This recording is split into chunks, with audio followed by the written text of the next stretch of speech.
야곱아, 너를 창조하신 여호와께서 지금 말씀하시느니라. 이스라엘아, 너를 지으신 이가 말씀하시느니라. 너는 두려워하지 말라. 내가 너를 구속하였고 내가 너를 지명하여 불렀나니 너는 내 것이라. 내가 물 가운데로 지날 때에 내가 너와 함께할 것이라. 강을 건널 때에 물이 너를 침몰하지 못할 것이며 내가 불 가운데로 지날 때에 타지도 아니할 것이요 불꽃이 너를 사르지도 못하리니 대전하는 여호와 내 하나님이요 이스라엘의 거룩하니요 내 구원자임이라. 내가 애굽을 너의 속량물로 구스와 스바를 너를 대신하여 주었노라. 너는 내 것이라 라는 제목으로 함께 말씀 나눕니다. 저나 여러분이나 다 우리 모두는 하나님의 것인 줄로 믿습니다. 우리가 하나님의 것이다 라고 말할 때 이 말씀이 주는 전제가 있습니다. 그것은 하나님과 우리 사이에 관계성이 있다는 겁니다. 오늘 이게 주제죠. 어떤 관계가 있느냐? 하나님께서 너는 내 거야, 내 것이다 라고 말씀하실 때의 그 관계성이라는 게 우리가 마치 무슨 소유물처럼 내 지갑, 내 돈, 내 차, 어떤 이런 개념으로 말씀하신 것인지 아니면 또 다른 의미가 있는 것인지를 오늘 살펴보려고 하는데요. 먼저 하나님과 우리의 관계의 첫 번째는 하나님은 우리를 창조하셨다라고 하는 겁니다. 야곱아, 너를 창조하신 여호와께서 지금 말씀하시느니라. 하나님이 나를 창조하시고 여기 있는 우리 모두를 창조하신 줄로 믿습니다. 창조하셨기 때문에 하나님 우리의 주인이 되십니다. 그리고 우리 인생의 목적도 결국은 창조하신 분이 주신다라고 볼 수 있겠죠. 우리를 만드신 것도 하나님이시고 우리를 그 만드실 때에 거룩한 목적이 있는데 그것이 하나님을 찬양하게끔 합니다. 이렇게도 말씀합니다. 너는 두려워하지 말아라. 내가 너를 구속했다. 하나님 우리를 창조하시고 우리를 구속하셨다. 이 구속은 돈을 지불해서 돈 주고 샀다 이런 의미가 있는데요. 우리를 구원하시기 위해, 즉 해방시키기 위해서 하나님은 대가를 지불하신 분이라는 겁니다. 우리를 창조하시는데 그냥 우연하게 만들어지거나 혹은 무의미하게 만들어진 것이 아니라 하나님께서 피를 흘리실 만큼의 중요한 의미와 또한 생명을 바치실 만큼의 아주 값진 가치가 우리 모두 가운데 있는 줄로 믿습니다. 하나님이 우리를 창조하시는데 가치 있게 만드시고 가장 중요하게 여기셨다라고 하는 거죠. 이 이사야 43장의 배경은 이렇습니다. 이사야를 통해서 하나님이 예언을 하세요. 너희가 죄를 져서 멸망하는데 그래서 바벨론으로 포로로 끌려가는데 다시 해방될 것이다. 다시 돌아올 것이다. 하나님이 회복시킬 것이다. 그러니 너희는 두려워하지 말아라. 이 바벨론의 포로 해방이라고 하는 것은 일종의 십자가 구속과 같습니다. 하나님께서 구원해 주시는 거죠. 하나님의 방법으로 우리를 이끌어 주시는 겁니다. 그래서 두려워하지 말라고 말씀합니다. 자, 성경에 제일 많이 나오는 말씀이 바로 이 두려워하지 말라는 겁니다. 사랑해라 혹은 용서해라 보다 더 많이 나오는 게 두려워하지 말라는 겁니다. 왜 그럴까요? 우리 인생엔 끊임없는 두려움거리들이 많이 있기 때문에 그렇습니다. 이렇게도 말씀합니다. 내가 물 가운데로 지날 때에 내가 너와 함께 할 것이다. 물이 너를 침몰하지 못할 것이다. 불 가운데로 지날 때 타지 아니할 것이다. 참 위로가 되고 격려가 되는 말씀이죠. 우리 인생에 물과 같고 불과 같은 고난이 있을 수 있습니다. 이게 두 가지 관점이 있는데요. 하나는 상징적인 의미입니다. 우리 인생에 그런 어려움들이 있잖아요. 그런 어려움이 있어도 하나님이 함께 하시니까 승리할 수 있을 것이다. 또 하나의 의미는 진짜로 물과 불의 고난, 그러니까 이스라엘 백성들이 이 말을 들을 때 뭐가 생각이 나느냐 하면 홍해를 건널 때의 사건이 생각이 나고 요단강을 건널 때의 여호수아가 생각나는 겁니다. 또 불 가운데로 지나갈지라도 불이 너희를 사르지 않을 거야 라고 말씀하실 때는 다니엘과 세 친구의 풀무불 사건이 생각나는 거죠. 그리고 그때마다 하나님은 기적과도 같이 이스라엘 백성들을 구원하시고 함께 하셨기 때문에 이들에게 있어서 물 가운데로 불 가운데로 지나간다는 표현은 실제고 또한 믿음을 기반으로 하는 것입니다.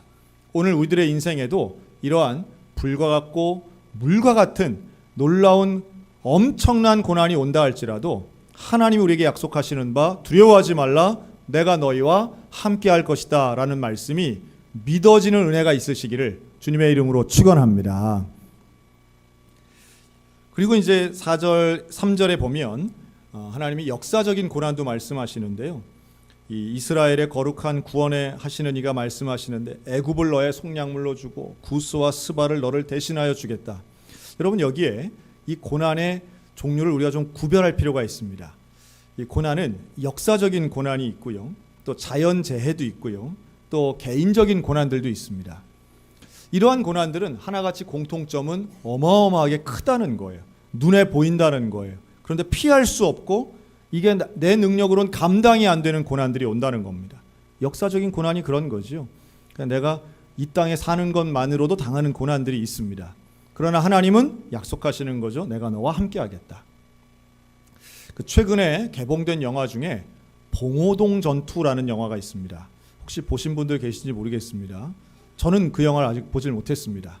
그런데 국사를 공부했기 때문에 알고는 있죠. 그 봉오동 전투는 우리 독립군이 처음으로 일제를 대항해서 실제로 군사적 충돌에서 처음으로 거뒀던 승리고 홍범도 장군이 이끌었던 전투다. 이 정도는 알고 있습니다. 그런데 여러분, 봉오동이 어디인 줄 혹시 아시는 분 계십니까? 봉오동이 어딜까? 봉오동이 소양동이나 근화동 같이 이런 동네일까? 한번 찾아봤어요. 봉오동을 찾아보니까 놀랍게도 이게 그 두만강 건너편이더라고요. 자, 그리고 또 하나가 있습니다. 우리가 잘 아는 광복군, 독립군이 전투를 해서 정말 큰 승리를 거둔 청산리 대첩이라는 게 있습니다.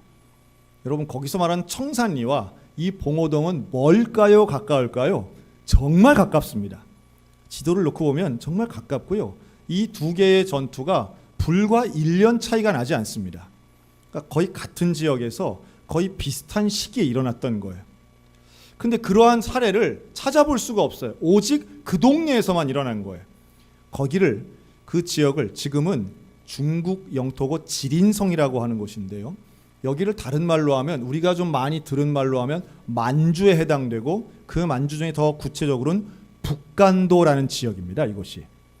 이 북간도 지역에서 유일하게 다른 지역에서는 찾아볼 수 없는 이런 대규모 전투가 있었고, 일본을 상대로 승리하는 전투가 1920년도에 있었다는 건 여긴 뭔가 있는 거예요. 그분들이 어떻게 총을 구했을까요? 그분들이 어떻게 복장을 구했을까요? 그분들이 어떻게 조직을 이루고 3,000명 넘는 광복군을 이룰 수 있었을까요? 한국 사람들이 많이, 조선인이 살지 않고서는 설명이 되지 않는 겁니다. 여러분, 광복군 하려고 여기서 KTX 타고 갔겠습니까? 그렇지 않아요. 그런 분들도 계셨겠지만 그건 소수에 불과하고요. 그렇게 조직적으로 움직일 수 있었다는 건 거기에 한인들이 살고 있었다는 겁니다. 놀라운 얘기죠. 1899년입니다. 네 가문이 160명이었습니다. 이들이 그 북간도를 향해서 처음으로 갑니다. 그리고 거기에 정착을 하게 되고 거기에 살게 되고 그 척박한 땅에서 농사를 짓고 집을 짓습니다. 이 모든 일들을 진두지휘한 한 사람이 있었는데 김야견 목사님이라는 분입니다. 김야견 목사님이 그 일들을 이루었어요.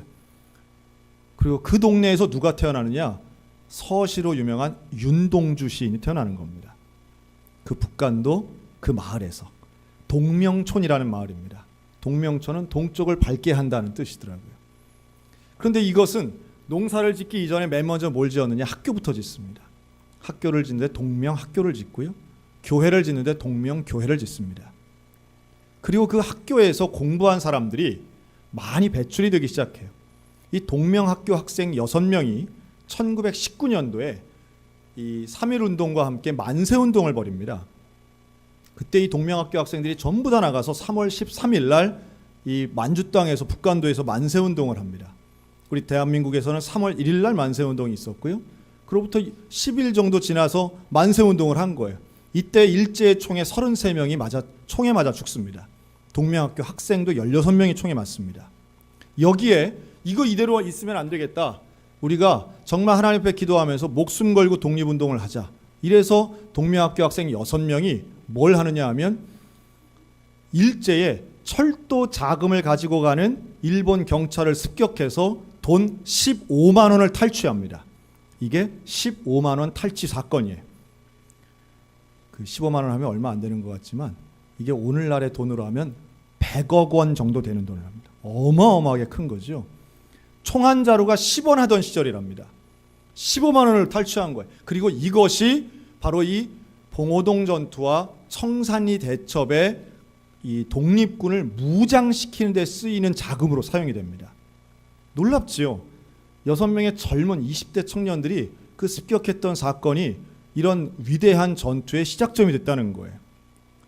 그리고 이들은 스스로 무장을 하고 사람들이 모여들고 전투를 해서 그 빛나는 혁혁한 공을 세우게 됩니다. 물론 청산리 전투 이후에 일본군은 5만 명이 넘는 전투 병력을 집결해서 이들을 토벌하게 되고 그 이후에는 독립군이 승리하지 못하고 김자진 장군은 죽게 되고 홍범도 장군 같은 경우는 계속해서 도피 생활해서 봉오동 전투 이후에 이 홍범도 장군은 도피 생활만 하다가 결국은 시베리아에서 극장 지배인하다가 돌아가시게 됩니다.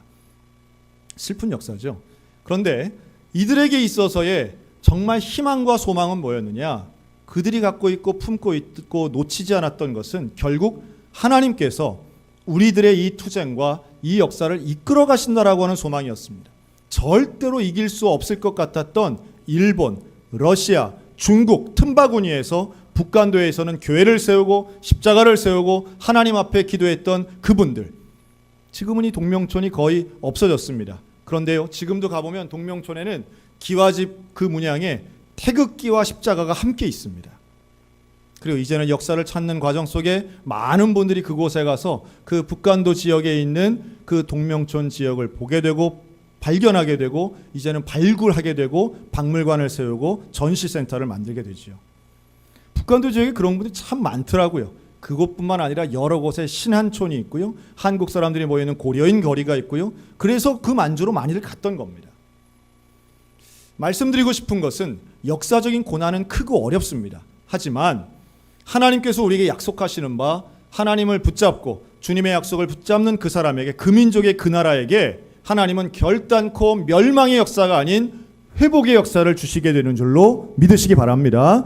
오늘날도 마찬가지예요. 교회가 중심이 되어 이 나라 이 민족을 이끌고 가는 영적인 순수함과 성결함이 있다면 하나님은 오늘도 이 시간 주의 십자가를 통해 교회를 사용하시고 이 나라 이 민족이 물 가운데로 가도 불 가운데로 가도 우리 주님이 귀하게 붙잡으시고 결국은 회복시켜 주실 줄로 믿습니다. 개인의 어려움도 저는 마찬가지라고 봐요. 개인이나 교회도 마찬가지입니다. 혹시 지난주 광고를 기억하시는지 모르겠습니다. 지난주에 제가 오후 예배를 드리지 못하고 경상북도 달성군에 있는 백합교회 취임식을 다녀왔습니다. 담임 목사 취임식이었는데요. 제가 부목사 하던 때 제가 가르쳤던 청년부 회장이었어요. 근데 그 청년이 신학교를 가고 목사가 되어서 지난 주일날 취임식을 했던 겁니다. 너무 멀어가지고 아무리 그래도 내가 거길 가서 어떻게 축사를 하냐 그랬더니 그래도 목사님이 저를 보고 와야 된다는 거예요. 저밖에 없다는 거예요. 어쨌든 제가 그 말을 그냥 믿어가지고 갔습니다. 그 먼 길을 가가지고 축사를 했는데 제가 그 교회를 잘 알아요. 그 교회는 25년의 역사를 가지고 있는 교회입니다. 취임하신 목사님은 이대 목사님이고요. 30대 초반의 나이에 저희 선배 목사님이 이제 개척을 하신 교회예요. 그런데 이제 그 목사님에게는 이제 아들이 있는데 이 아들이 골육암에 걸립니다.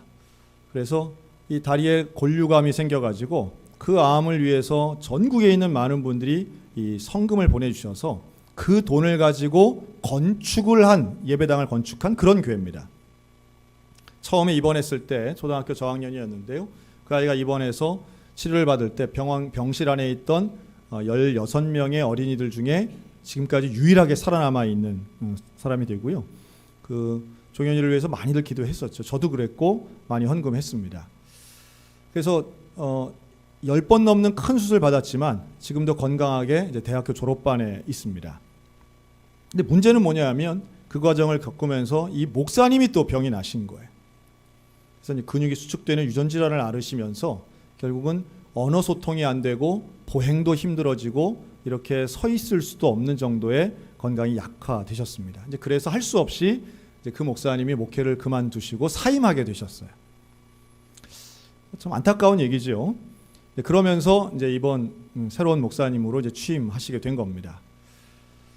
그런 모든 여정을 아니까 이제 가서 교회를 위해서도 이제 기도하는데, 근데 그 교회는 성도가 몇 명이냐 하면 성도가 딱 한 분 계시는 교회입니다.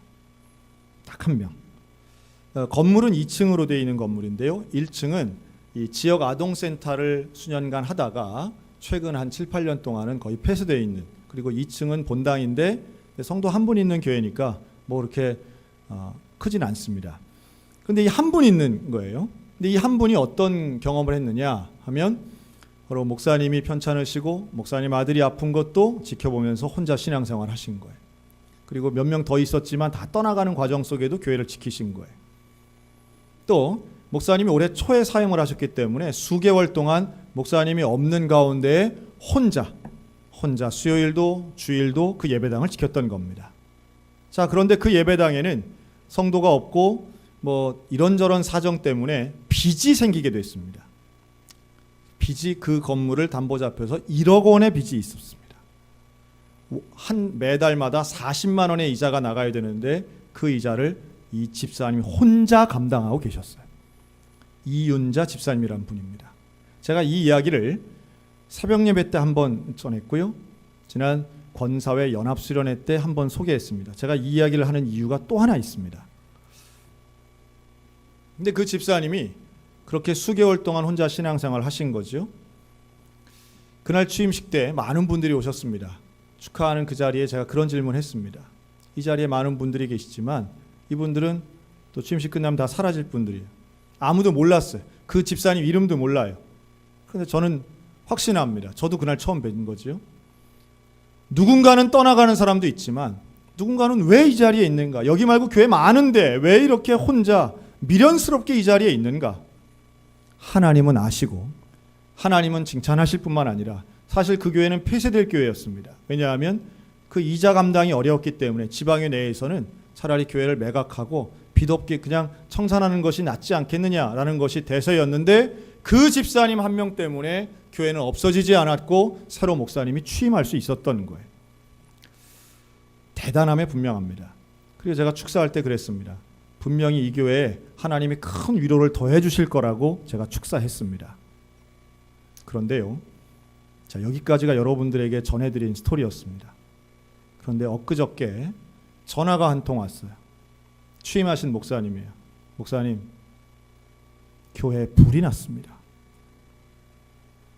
교회에 불이 났다는 거예요. 원인을 알 수 없는, 소방서에서 조사했는데 지난 금요일 새벽에 누전으로 추정되는 화재가 발생해서 1층이 전소됐습니다. 목사님이 새로 오셔가지고 한 달이 조금 넘는 기간 동안 그 예배당을 청소하고 정리하고 수년간 그렇게 손대지 않았던 것을 위해서 아주 잠도 안 자고 헌신하고 직접 공사해서 그걸 깔끔하게 새로 돈도 많이 들여서 그걸 고쳤는데요. 일순간에 잿더미가 됐습니다. 여러분, 이거 어떻게 받아들여야 될까요? 제가 그랬습니다. 야, 정말 불 가운데로 지나가는 고난이 있구나. 나는 그게 상징인 줄만 알았는데 불의 고난이 있구나. 와, 목사님 힘내세요. 저는 이윤자 집사님이 정말 걱정이 되더라고요. 이게 내가 정말 버티고 지켰는데 목사님 취임하시고 이제 뭔가 해볼 것 같았는데 불이 난다. 이해가 안 될 수 있어요. 이해할 수 없죠. 하나님 왜 이런 고난을 주십니까? 다른 데는 있지도 않은데, 뭐 최근에 링링 태풍 때문에 뭐 종탑이 날아가고 이런 어려움 당하는 교회들도 분명히 있지요. 근데 이런 화재가 난다는 건 또 다른 차원이라고 생각이 듭니다.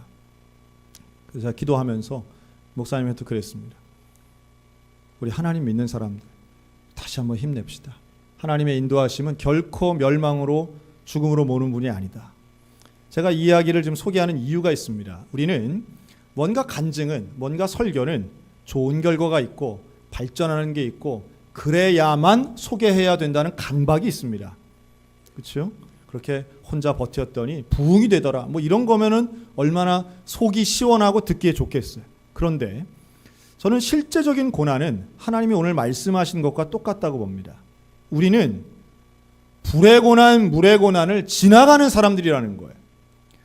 하나님 말씀하십니다. 내가 너와 함께해서 물의 고난을 겪지 않게 해줄게. 이게 아니라는 거예요. 불의 고난 근처도 안 가게 해줄게. 이게 아니라는 거예요. 물도 가고 불도 가는 거예요. 피하지 않아요. 그런데 중요한 건 그 고난에 들어가 보면 하나님이 나와 함께 하신다는 사실을 더 극적으로 경험하게 될 줄로 확신합니다. 저는 오히려 그 주 목사님이 그랬습니다. 진짜 이제 담임 목사가 되나 보다. 그 교회에 진짜 담임 목사가 되나 보다. 24년의 역사, 그걸 지켜오신 집사님과 함께 새로운 역사를 쓰나 보다. 우리 하나님 바라보자. 이제부터 진행하실 하나님을 믿고 더 헌신하자. 뭐 그렇게 얘기할 수밖에 없지만 저의 진심이기도 합니다. 아마도 오늘 이 시간에 오신 분들 중에 지금 물의 고난, 불의 고난을 막 보시는 분들, 막 앞에 막 보여지는 분들 계실지 모르겠습니다. 사실 그때가 제일 두려운 거예요. 앞에 뻔히 보이는 거예요. 부도가 보이고 가난해질 게 보이고 뭐 입원할 게 보이고 망할 게 보이고 안 될 게 보이고 막막함으로 캄캄하고. 그런데요, 주님 우리에게 말씀하십니다. 들어가겠지만, 겪게 되겠지만 물이 너를 침몰하지 못할 것이고 불꽃이 너를 사르지 못할 것이다. 고난 속으로는 들어가지만 그 고난 때문에 네가 망하진 않을 것이다. 이제 며칠 후면 추석입니다. 여러분, 추석이면 가족들이 많이 모이겠죠. 뭐 요새는 가족들도 잘 안 모입니다. 추석이어도 안 모이는 게 또 요새는 트렌드처럼 돼 있는데요. 여러분, 그렇게 모였을 때 자녀들을 대할 때 우리가 갖는 마음이 있죠. 특별히 부모가 되면서 자녀들이 자라면서 그런 생각을 더 많이 합니다. 여러분, 자녀가 10살 이하일 때는 그런 느낌 잘 안 듭니다. 그러나 자녀들이 조금 더 나이가 먹고 20살 넘고 30살 넘으면 진짜 부모가 되겠다 하는 생각이 들어요. 어떤 면이냐면 실패한 자녀를 볼 때입니다. 뭔가 이루고 어릴 때는 다 이루는 것밖에 없습니다. 키가 자라는 걸 이루고요. 뭐 뒤집기를 하는 걸 이루고요. 음식을 먹는 걸 이루고요. 기저귀 뛰는 걸 다 이룹니다. 그냥 자연스럽게 막 성취해가면서 성장합니다. 그런데 어느 순간 되면 노력과 상황과 때로는 행운도 들어야 되고요. 이런 것들이 다 복합적으로 이루어질 때 성공이 이루어지지, 그렇지 않으면 참 힘든 상황들이 많아요. 부모님 앞에서 어떤 자녀들이 다 당당해지길 원합니다. 뭔가 이루길 원해요. 그래서 이런 명절에 모여도 뭐 자랑하는 자녀가 있는 반면에, 근데 그때 아픈 손가락들이 있죠. 고개 떨구는 사람이 있습니다. 비참하고 초라해지는 자녀가 있습니다. 자책감으로 고개 들 수 없는 자녀들이 있습니다. 여러분, 그럴 때 저는 탕자의 아버지가 기억이 납니다. 그 탕자의 아버지가 이런 얘기 하는 것 같아요. 너는 내 아들이다. 너는 내 아들이다. 성공하고 잘난 아들, 그래도 넌 내 아들이다. 참 자랑스럽다. 그런데 실패하고 비참하고 초라해질 때 반드시 기억해라. 그때는 더욱 내 아들이다. 그때는 더욱 내 딸이다. 힘이 없고 실패하고 좌절할 만하고 불 가운데로 지날 때, 물 가운데로 지날 때, 그때는 진짜 내 딸인 거야. 탕자가 돌아왔을 때 그래서 아버지는 그 손에 가락지를 끼우는 거예요. 그 옷을 갈아입히는 거예요. 그리고 잔치를 여는 거예요. 더욱 내 아들이기 때문에 그런 겁니다. 오늘 하나님이 똑같은 말씀을 하시는 거예요. 내가 너와 함께 할 것이다. 두려워하지 말아라. 너는 내 것이다. 너는 내 것이다. 어떤 고난이 온다 할지라도 너는 내 것이다. 너희는 이전 일을 기억하지 말며 옛날 일을 생각하지 말아라. 실패하고 어렵고 억울하고 답답한 그런 옛날 일들을 생각하지 말아라. 그게 다 옛날 일이 되게 해주겠다는 말씀 아니겠어요? 오히려 보라, 내가 새 일을 행하리니 이제 나타낼 것이라. 이제 나타낼 것이라. 이 이사야 43장은 놀라운 소망의 말씀으로 가득합니다. 18절에 분명히 말씀합니다. 반드시 내가 광야에 길을 낼 것이고 사막에 강을 낼 것이다. 길이 없어 보이는 그곳에 길을 낼 것이고 문제처럼 보이는 강을 사막 가운데 낼 것이다. 참 놀라운 말씀이에요. 왜 이렇게 하실까요? 왜 우리 앞에 길을 내시고 왜 우리 앞에 함께 하실까요? 우리가 하나님의 것이기 때문인 줄로 믿습니다. 하나님 우리를 창조하셨고 하나님 우리를 구원하셨고 하나님 나를 사랑하시기 때문에 하나님이 내 것이다, 너는 내 것이야 라고 말씀하실 때 내가 너를 창조했고 내가 너를 구원했고 내가 너를 사랑한다. 나는 네 편이다. 나는 너와 함께한다. 오늘 이 위대한 말씀이 우리 모두 가운데 임하시기를 주님의 이름으로 축원합니다. 여러분 추석에 자녀들과 함께 가족과 함께 모였을 때에 이 말씀을 잘 기억하셨으면 좋겠어요. 다 우리 내 것인, 하나님의 것인 거예요. 우리가 하나님 앞에 함께 나가야 됩니다. 하나님 앞에 함께 나아갈 때 예배드리며 영적으로 나아가서 믿음의 가정, 믿음의 가문들이 되셨으면 좋겠어요. 오늘 주보 오면에 보면 천천히 끄세요. 괜찮아요. 주보 오면에 보면 우리 뭐가 있냐면 가정 예배에서 하고 가정 예배 드리는 태도에 대해서 오늘 말씀드렸어요. 여러분 가정 예배 드릴 때 모처럼 모였는데 그 모여가지고 그 귀하고 좋은 시간에 왜 우리가 무슨 정치인 얘기하면서 싸울 필요가 뭐가 있겠어요, 그렇죠? 이거 하나만 기억하시면 됩니다. 질문을 하려면 너는 뭐 조국 편이냐 누구 편이냐 막 이렇게 질문하고 싶으신 게 막 올라올 때 있잖아요. 너는 뭐 찬성이냐 반대냐 막 올라올 때에 질문을 하는 자리에 계신다면 이거 하나만 기억하시면 됩니다. 내가 질문할 자유가 있다면 상대방이 무슨 이야기를 하든 들어야 할 의무가 있는 겁니다. 이것만 기억하시면 됩니다. 말이 되니 안 되니 그 싸울 필요 없습니다. 그러니까 그런 얘기는 하지 마시고 오히려 예배하고 기도하는 것에 좀 집중하셨으면 좋겠는데요. 기도하실 때에 우리가 재작년에 했던 거 있죠. 안수기도 하는 거 있습니다. 축복 안수기도. 여러분 자녀를 위해서 축복 안수기도 하고 자손들을 위해서 기도하는 건 정말 우리 부모에게 주신 놀라운 특권입니다. 특별히 할아버지 할머니들에게 주어진 놀라운 특권입니다. 머리에 손을 얹고 안수기도 하는 거 아무나 할 수 있는 게 아닙니다. 내 자녀들에게만 할 수 있는 겁니다. 이게 또 자식이 부모한테 그렇게 하시면 안 됩니다. 형제간에도 머리에 손 얹고 하시면 안 됩니다. 형제간에도 기도할 때는 이렇게 안수기도가 여러 가지가 있는데요. 어깨라든가 등이라든가 이런 데 손을 얹고 하시면 됩니다. 연결해서 하는 기도예요. 그리고 특별히 아프다든가 이럴 때는 그 아픈 부위에 손을 얹고 기도하실 수 있습니다. 그러니까 좀 그런 영적인 분위기를 만드시면 가족 안에 얼마나 큰 감동이 있는지 몰라요. 그러면 아마 불 가운데로 물 가운데로 지금 고난 가운데 있는 우리의 자녀들이 그때 위로를 받는다고 저는 생각해요. 앉혀놓고 얘기하고 옛날 내 경험 얘기한다고 위로되는 게 아니더라고요.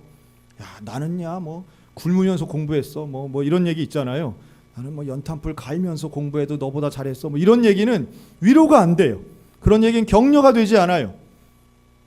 오히려 정말 손을 얹고 기도하고 하나님 말씀 가운데 우리가 다 하나님의 것이고 하나님 우리와 함께 하시고 우리를 분명히 회복시켜 주시는 그 하나님의 축복이 너에게 임하길 원한다. 그럼 그러면서 우리 할머니 할아버지가 특별히 할아버지가 울면서 여러분 기도해 주신다면 우리 손주들에겐 일생의 유산이 되리라고 저는 확신합니다. 아버지도 마찬가지. 아버지도 우리 믿음의 이번 명절이 되어서 우리 주님 말씀하신 너는 내 것이야. 우리 그런 말 자주 하잖아요. 손주들 보면 내 새끼 이런 얘기 많이 하잖아요. 하나님의 마음을 가지고 우리 축복하며 기도하는, 그래서 하나님 앞에 영광을 돌리고 우리 주님이 약속하신 놀라운 회복의 역사가 경험되는 우리 모든 성도들 모든 가문 다 되시기를 우리 주님의 이름으로 축복합니다.